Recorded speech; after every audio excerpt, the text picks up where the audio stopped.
fans around the world what's going on. It is Thursday night, so you know what that means. It's time for the TNA recipe.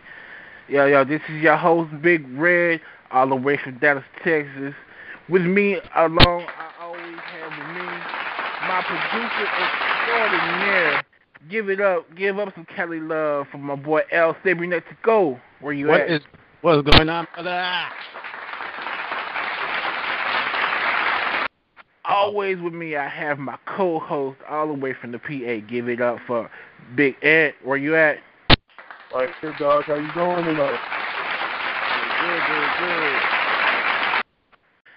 Good. Before we get started, WWC always reminds you to support your local indie, no matter where you are, what state, what city. If you have your local indie wrestling scene there, go support. Get your ass in the seat somewhere. Yes, sir. Anyways, okay, we're going to start off TNA tonight. This was a damn good show. And way better than last week. First, we start off with a package of, things that's been going on. Getting into the show, we start off with Hogan coming out, in his hometown of Florida. And he just basically out there kissing the fans' ass as usual. Usual things. And was, and now he's kissing Sting's ass. And just not too long ago, a few weeks ago, he was blaming Sting for everything. Wow. I'm like, really, bro? You blame him, now you're kissing his ass. It's because he saved your ass, Hogan. Because if it wasn't for him, you would have got your ass beat by aces and eights again. Exactly. So he comes out there and talking about all this, and AJ Styles this, and, the things that have been going on. Sting comes out. And he's like, I'm taking the blame for everything. I'm the one who told you to trust Bully, and I'm the one who gave you the glass of Kool-Aid to drink, basically. Mm-hmm. And out comes Brooke Hogan. Damn. I'm sorry, Daddy and Sting. It's my fault that both of y'all started trusting Bully. I'm the one who fell in love with him. It's my fault. I'll take the blame. I love the Teenage Knockout Vision and everything, but maybe I should leave and blah, blah, blah. Way. Damn. Yeah, it was so whiny. The acting was so poor. Right? Out comes Bully Ray. He's like, Hogan, it's not your fault. Sting is not your fault. And Brooke is definitely not your fault. Everything that's happening is my fault. What? And everybody's like, what do you mean it's your fault? I'm the one who screwed everybody. Basically what he's telling him. I fooled you, and I screwed you. That's what you said before. Exactly. Damn. And he's like, Brooke, I'm never going to divorce you because I still love you. And everybody's like, huh? I love you. Everything. So that segment ends there. Next up, we have the X Division match to see who's going to go on to Slammiversary to challenge Kenny King and Chris Sabin. We have this is great. Joey Ryan versus Petey Williams. And as you heard the introduction music, the return of the Dark Savior Suicide. That's right.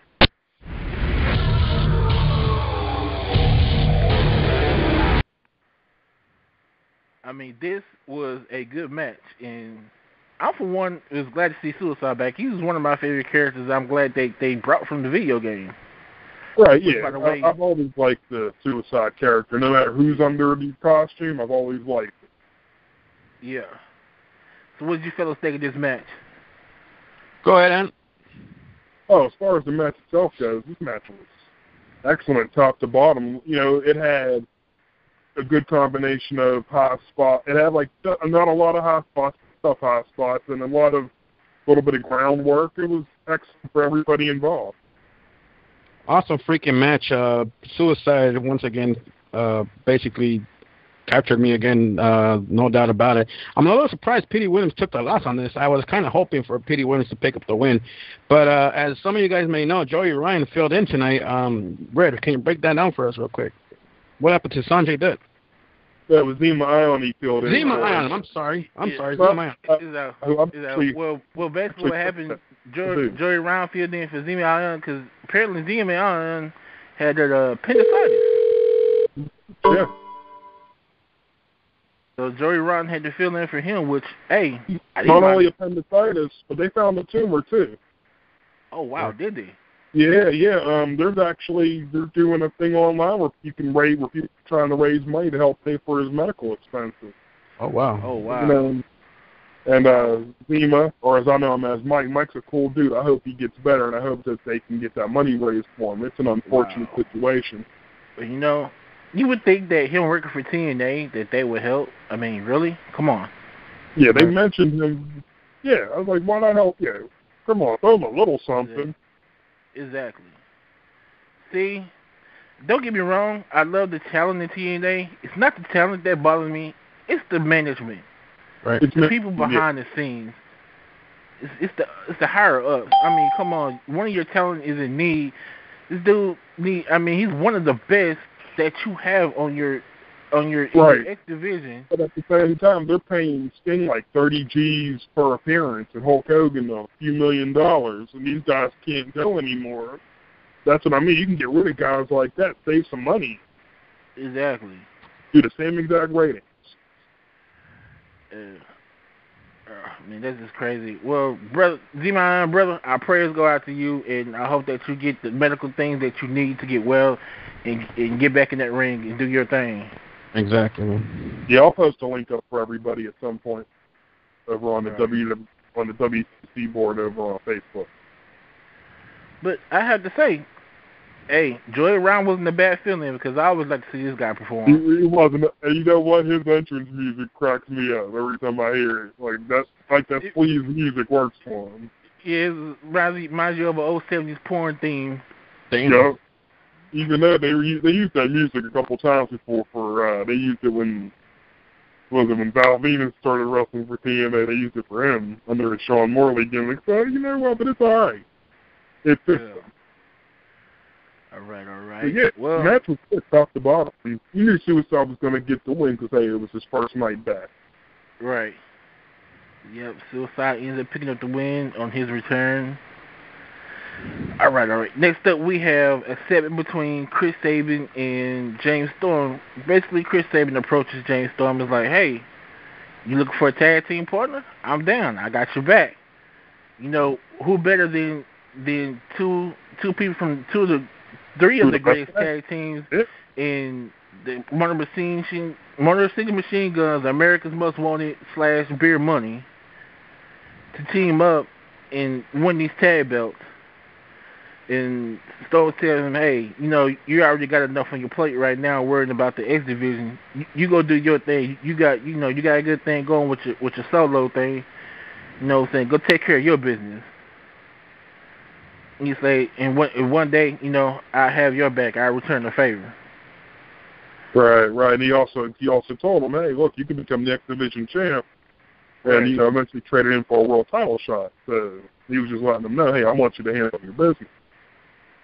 Right, because he said, you know, like you said, one day he could turn that X Division into a title shot for the World Heavyweight belt.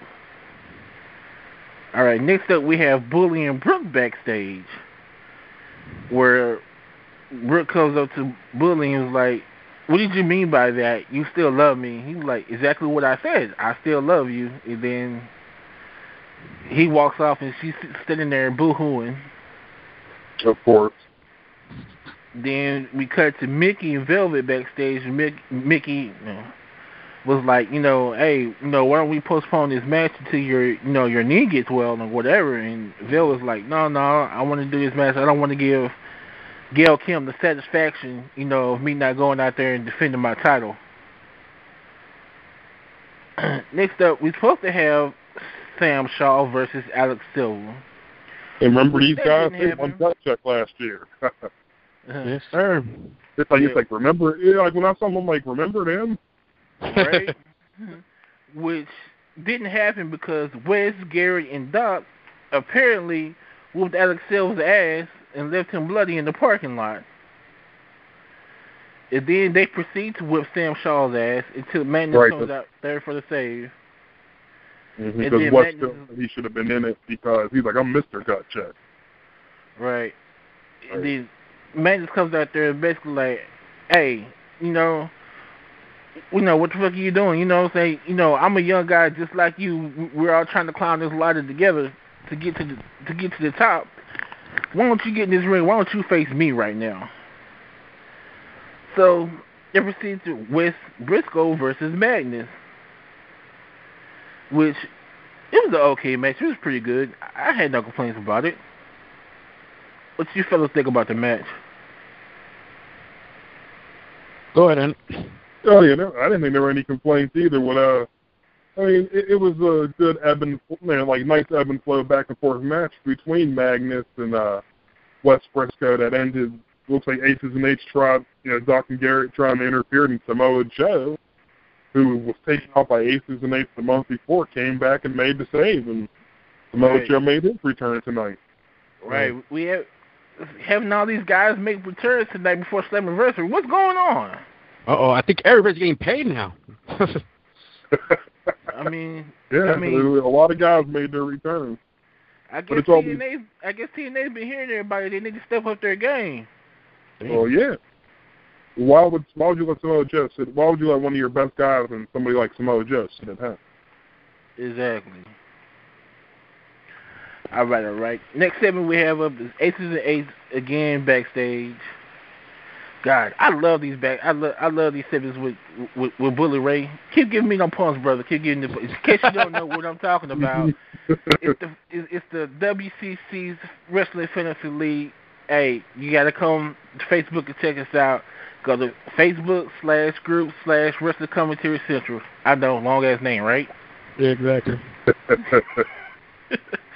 Anyways, Stormy says somebody asked him about what's going on between him and Brooke. He was like, that's personal. Don't worry about it. Then he proceeds to say, lately we've had some disappointments within the club. And the camera points over to D'Lo Brown. Ouch. Yeah, they were making D'Lo Brown their I guess D'Lo is like their bitch net. Right, and he was like, but tonight's gonna make up for all what's going wrong because tonight we're gonna patch in one phenomenal AJ Styles, and that's they're all toasting it up backstage and this, that, and the other. Next up, we have a segment of showing Kurt Angle at Grand Central Station in New York for saving wrestling for the next 2020 Olympics, which is why I don't know why in the hell would you want to take wrestling out of the Olympics when that's been a big part of the Olympics for one of the oldest sports. Yeah, it's been in there since they started officially doing the Olympics. Right. And I just don't. I like the cause that Kurt Angle's doing. Yeah, I'm with Kurt on this one. Why in the hell would you want to take wrestling out? That's crazy. And I don't blame him. Like I said before, that's like a slap in his face when this dude competed for America, competed for the U.S. gold with a fucking broken neck and won the gold Olympic. And won the gold. Brought the gold home from my folks here in Pittsburgh, too. We were hyped. And I just didn't get that. But next up we have Kurt Angle versus Anderson. Before that they showed AJ Styles arriving on his motorcycle. Right. They showed him pulling up. Yeah, showed him pulling up, and Taz was, gloating about thinking talking about AJ Styles. So he's gonna be turning that crotch rocking in for a hog or whatever. But next up we have Kurt Angle versus Anderson, which we already know these two got good chemistry together because we've seen their battles in the past. Yes, sir. And this was a damn good match until the rest of the Aces and Eights came out there and got involved, and Anderson hits Angle with a low blow for the win. Right, another. I don't know. When's the last time Kurt Angle has lost a match cleanly? I don't even remember. Yeah, like every time he loses, it seems to be for some sneaky reason. Right. Alright, what y'all think about this match? You know what? Outside of the stupid finish, I didn't think it was a bad match at all. I gotta agree with you on that. It was a pretty spectacular match. Alright, next up, they show James Storm before they cut to commercial on his way out to the ring. But before they get to that, we see Gail Kim backstage talking about, hey, Terry's not even no competition for me. I mean, I don't understand why I'm not in this title match tonight. You know what I'm saying? I was the first TNA knockout women's champion. Now, Red, let me pause you right there real quick. Bro. Now, this is my pervert side coming out on this one. Is it me or is it the fact that Gail Kim's titties just got bigger? I'm just saying. The camera was on there like all night. Yeah, it seemed like they've gotten a little bump. Was she trying to, show him off a little bit? I'm like, whoa. Like, last time I remember, you were not that big. Did she have a boob job? That's what I'm trying to get at. Like, She had one before, so it's possible. Right. Anyway, shake that feeling off. Go ahead, Red. While she's out there talking her shit, out of nowhere, here comes Tara Terrell busting her ass. I was talking about that. I'm like, I'm loving this Tara Terrell. I'm loving what they're doing her character. She just busted shit. I felt about Tara Terrell. She just busted shit out of Gail Kim out of nowhere. She was just like a wild savage on her ass. I'm like, oh, wow. And the guy was like, get a hold of yourself. I was like, shit, she got a hold of Gail Kim is what she's trying to do. Damn. Man, what did y'all think about that? Oh, the way, I love the way that Tara Terrell beat her down. I really did. Hey now. Exactly. Paul, put your pants up. Oh, I'm sorry, he's not here. Anyway, next up we have James Storm out to the ring. Before we get out to the ring, we show that Chavo Hernandez is out ringside already. They trying to see who his tag team partner is going to be. And he's out in the ring and he's talking. And out comes Aries and Rude. Yep. And basically, like, Rude was like, you want to, talk about the past and, and he's like, right. He's like, I'm glad I got rid of you. That was the 4 worst years of my life. And I'm like, wow, really? And then out comes Bad Influence, Kaz and Daniel. God. I love that theme song. The theme song trips me. Hell yeah. Hell yeah. Yeah. And they're talking, and they're like, Stone, we offered you to be a part of Bad Influence. How stupid are you to turn that down? And, and you're looking at the best tag team in the business right now, and Bad Influence. And then out comes, oh Lord, here we go. Yes. Shark Boy. Uh-oh. Give me an old shell, yeah.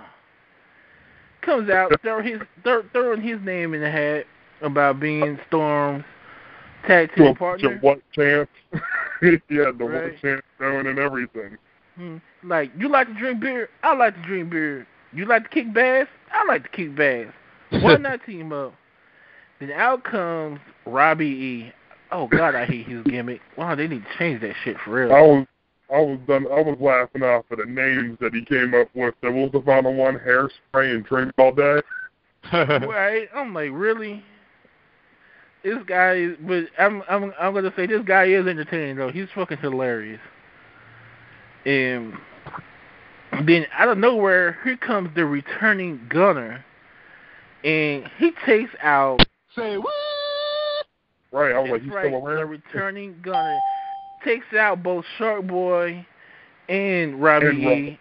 Turns around and gets in James Storm's face, and then James Storm says, I see you at Slammiversary. Right, you can put Robbie in the torture rack, too.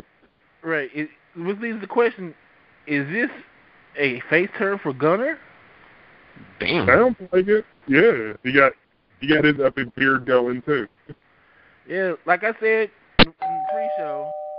Oh, who do we have? Ladies and gentlemen, for the first time ever, welcome Captain Ron. Captain Ron, did you watch TNA tonight, sir? Oh, Shell, yeah. Oh, you're damn right I watched TNA tonight, and let me tell you, that was probably the perfect ending. Finally, the Achilles heel of TNA and Aces and Eights award that's going to probably drag out for another 6 months. Probably gets a little bit of a little M. Night Shyamalan ding dong plot twist in the form of AJ giving the finger. Oh, wow. Right. We'll get there in a minute. Right now, we're talking about the return of Gunner. What did you think about the return of Gunner tonight? I like it. Even the beard forks out perfectly. It's like you got two crazy off-the-wall ass kickers, two beer drinkers. The guy comes in, doesn't say a word, goes in and drops Shark Boy and drops that Pauly D Jersey Shore wannabe on his ass, and then just looks at him. Perfect. He wants to kick some ass. James wants to kick some ass. It's perfect. There you go. Tag team titles right there. Right. So do you think this is the face turn for Gunner? I believe pretty much what comes out to it, this will either be a face turn for Gunner or, and I'm just throwing this a shot in the dark because wrestling has been that way so far, this could possibly be a heel turn or a possible America's Most Wanted Part 2 for James Storm. Say what? You think about it. James Storm's been a heel for a while. I mean, granted, he was a heel for a while with beer money before they decided to turn face, but James Storm has been getting kind of screwed lately with, in regards to TNA, having to do these little bitch matches and all this other junk. So this may just very well be just Gunner bringing out that sad side of James Storm that we all know and still love, and the man will probably still get cheered. But the bottom line is that it could go either way with this team.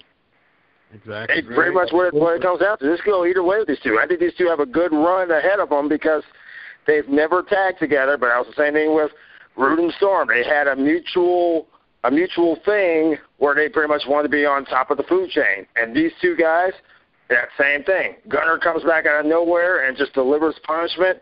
You already see all the teams pretty much worried about the fact that Storm and Gunner, because there's serious experience going on with these two. Right. I'm loving the fact that Gunner's back because, hey, I like Mystery Intensity. Right. I mean, it's a good thing because I forgot. I was like, wait a minute, he's still on the roster? But I'm just happy that they found something for him to do. Right. And like I said at first, I wasn't paying no attention to him. I just saw like the face and the beard. I thought it was Eric Young. What the hell is Eric Young doing out here? It was those tattoos that kind of threw me off. The tattoo, because I thought it was Eric Young too, and then the tattoos came out like, holy shit, it's him. Yeah, when I saw his test, I'm like, oh shit, that's Gunner. Where the fuck he come from? He been gone for months. But I don't want to try to be like trying to take over this one, but is it a little strange that they had all the returns tonight? I mean, you had the return of Suicide, you had the return of Shark Boy, and you had the return of Gunner all on the same night, and they've been doing these TNA shows all in a row. But they get back to Florida, not Orlando, but Tampa, which pretty much needs something to cheer about, is how their hockey team sucks and their football team sucks. Right. And they get something tonight in a pair of threes with Suicide going on to Slammiversary for that three-way dance for the title, and Shark Boy just returning with his stone cold demeanor, and of course you got Gunner, who now finds himself in position to hoist some serious gold at Slammiversary. So I guess the TV title's not serious, no gold for you, huh? Damn. Well, in Gunner's case, you gotta take what you can get, considering he was pretty much just that muscle for Immortal, and pretty much Immortal has just disbanded completely, and now they've kind of broken themselves apart in either pro TNA or pro Aces and Eights. Gunner's just kind of that guy that's sitting on the sides going, well, whose ass can I kick now? Now he's got at least a good 6 guys that he can beat the hell out of, and maybe hoist up on some gold in the process. He's long overdue for it.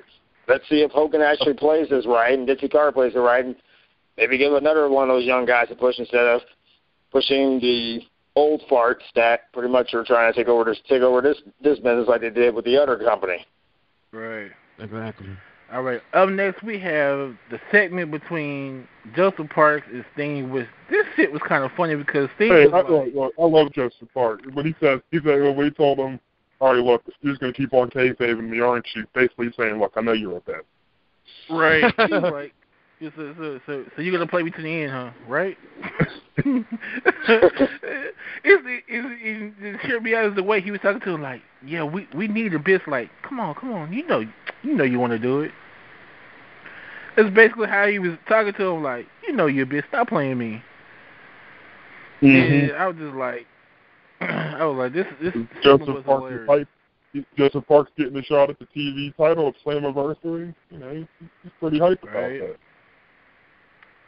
All right. Next up, we have the main event match tonight, which ended with the knockouts. Wow. Mickey James going for the women's title against Velvet Sky. And again, in this match, Mickey was fucking aggressive. She was. Hey, but the knockouts normally are aggressive. Shit, Negro. That's all you had to say. And this leads me to wonder, was this a heel turn for Mickey tonight? Oh, when she started its knee? Yeah, she did attack her knee. She did. Did you see the look in Mickey's eyes? Yeah, she had that look in her eyes. Goes, look, you know how it goes. Business is earlier back. Oh, my bad. Go ahead, Ed. What I was going to say is, yeah, I mean, earlier they were acting all nice to each other, but when you get in the ring, hey, business is business, and when it comes to being the champ, you'll take it any way you can get it. Is that right? Bingo. True enough. Pretty much when it came down to it tonight, that look that was in Mickey's eyes. The last time I saw that look in Mickey's eyes is when she faced Trish Stratus for the women's title for the first time.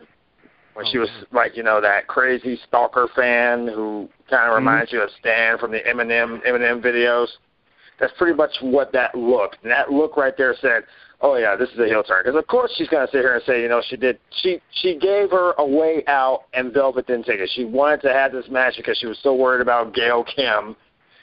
But in all honesty, she should have been worried about making it. Because when it comes to basically being at the top of the food chain, Bully Ray pretty much proved that without shout out. You'll do whatever it takes to be at the top of that food chain. And when it's handed to you on a silver platter, especially by the likes of Hulk Hogan's very hot offspring, you're not going to sit here and pass that up. You're going to take that for what it's worth. What it's worth. Yeah, if I have a shot to be world champion or to get a bunch of extra money by being associated with the Hogan, and all I got to do is knock off his daughter a bunch of times, I'm all for it. Right. Now, fellas, let me ask you guys a serious question. How serious is this knee injury with Velvet Sky? I don't know. I mean, Gail Kim did most of the damage the week before, so it seems pretty serious. So are we looking at her to be out for a while, or is this it? Yeah, maybe she may be out for a while. You know how knee injuries are. All right. Moving on, gentlemen. Next up, we have Aces and Eights again. Like I said, thank you, Bully Ray. I love you, dude. Backstage again, and this time he was like, they're toasting. He was congratulating Anderson on getting the job done, beating Kurt Angle, and then again downgrading D'Lo Brown. Did you wash your bikes? Is a beer cold? Yeah. D'Lo Brown, they're like, yes, sir. Yes, sir. By the time you do something right. Then he's like, but tonight it's about the man we're about to patch in. So next up we have Bully Ray coming out with the rest of the Aces and the Eights, saying that we're about, tonight is going to be a historical night for the Aces and Eights. We're going to patch in AJ Styles. So out comes AJ Styles. And he gives AJ Styles a beer. And Bully Ray's like, I'm going to ask you to do something that, you probably wouldn't think I would ask you to do. I'm going to say, it's a known fact that you don't drink. You probably never had a drink in your life. He's like, I'm going to ask you to toast this beer with me. So both of them, they chugged the beer. Out comes Kurt Angle. He's like, I just had, I can't believe, I just had to come out here and see for my own eyes to believe, that you're about to become a part of Aces and Eights. He said, your legacy here in TNA, all that you've done has just went down the drain. And he puts on his Aces and Eights cut. Kurt Angle gets in the ring. They beat him down. They hold him up. Bully Ray gives AJ Styles the hammer. Is like, here, go ahead and, So he busts him in the knee, chunks him out the ring. They all holding up the Aces and the Eights. They turn their back on AJ Styles and, hold up their Aces and Eights the other way. He grabs Doc, knocks him out, knocks a few of them out, and showing that, hey, I told y'all before I left here, right. I'm for AJ Styles. I'm doing shit for me. I'm not with nobody. I have allegiance to no one but me. Damn. That was beautiful. Right. Yeah, it was. It was cool. He was just showing everybody, it's all about AJ Styles right now. Pretty much when it came down to it, he pretty much said right before he walked out of that company that he was going to be doing his own thing. So with having Kurt Angle and Bully Ray both try to speak on his behalf, pretty much probably pissed him off. I mean, in all fairness, yeah, he probably would have gone with this ruse all the way up to like the end, to pretty much I'd say Slammiversary. But when it comes down to it, he got pushed so much by everybody that he ain't ready to make a decision. And he's not going to have the likes of Bully Ray or Kurt Angle dictate what he's gonna do. Right. That makes plenty of sense there. But it was beautiful. Well, I have you guys all. While we're all on here, what do you guys think about TNA? They said at Slammiversary they're going to announce their next next person to be inducted into their Hall of Fame. Who do you think it should be? Damn. The first person that it should have been Jeff Jarrett. Jeff Jarrett, yeah. It should have been him last year. I'm not sure if it's going to be him this year because supposedly they're slowly trying to phase him out. But if there's anybody that deserves it, it's Jeff Jarrett. He's the reason why everybody there got a job. But exactly. still, I'm like, how in the hell you gonna give Sting the first spot and not the founder of TNA the first spot? I knew that basically having Sting as the first entry into TNA's Hall of Fame was going to be a problem, but you got to think about it. With all due respect to Jeff Jarrett, and do not question, I want no one to ever question how I feel about Jeff Jarrett. I think this man pretty much is a respectful individual. I have met him face to face. He is kick ass. He'll sit down. He'll talk with you. Have coffee, beer, whatever. He's a respectable guy. But at the same token, there is, even in all the guys that pretty much have gone in WWE and WCW, TNA, Ring of Honor, all those companies, Sting is one of those guys who literally paved the way for all of them. For all of them. He pretty much, when it comes down to it, there's not many old school wrestlers from back when even I was a little kid, I'm talking 2-3 years old, that pretty much could have still can sit here and say that they still got it. Because Hogan, he's pretty much broken down. Bret Hart can't do much. I mean, honestly, Ric Flair is like pretty much right there up there. And Ric Flair's been put into the WWE's Hall of Fame twice. And most likely Jeff Jarrett honestly should be the next entrant because TNA would not exist without the Jarrett. If they're not going to put Jeff Jarrett in, at least put his wife in, because she's the one, not Karen, but his first wife, God rest her soul, the woman who pretty much told him, don't give up on this company. This company is going to do big things. Even after she passed, that message still lives on. So if not Jeff Jarrett, his wife. I put his wife and I put his dad, Jerry Jarrett, in. I think that because they all got when they got together and he was going to go ahead and do this, his wife was the one who said, go ahead and do it.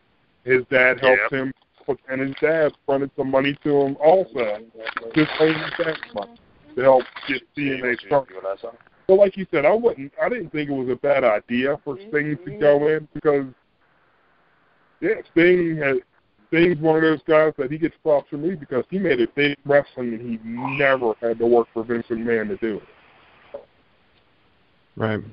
That's You're listening to the TNA Recipe. The number to call is 760-569-7676. Access code 200-446-pound. Once again, the number to call is 760-569-7676. Access code 200-446-pound.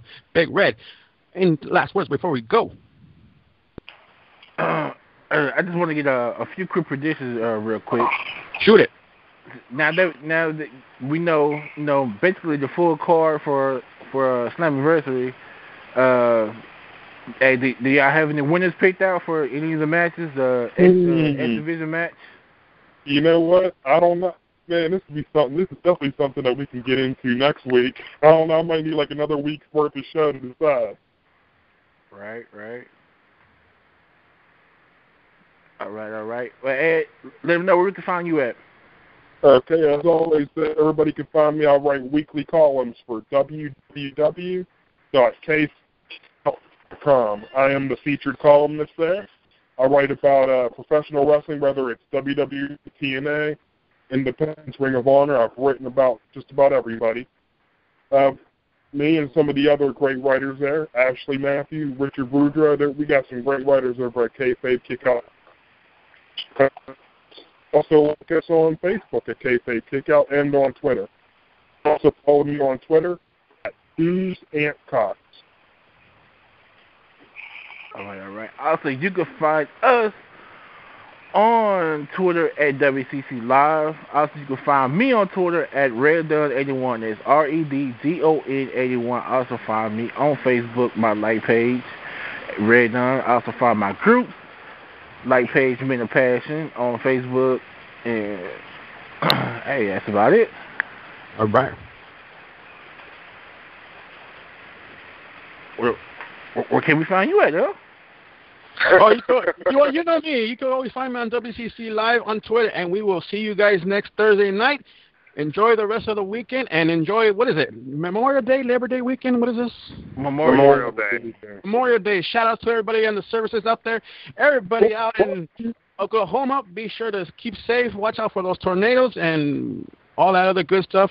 The summer is coming. The booty shorts are coming. The big titties are coming out. Oh, my God, let's go. Oh, yeah. Easy, Al. Al, cold shower. He's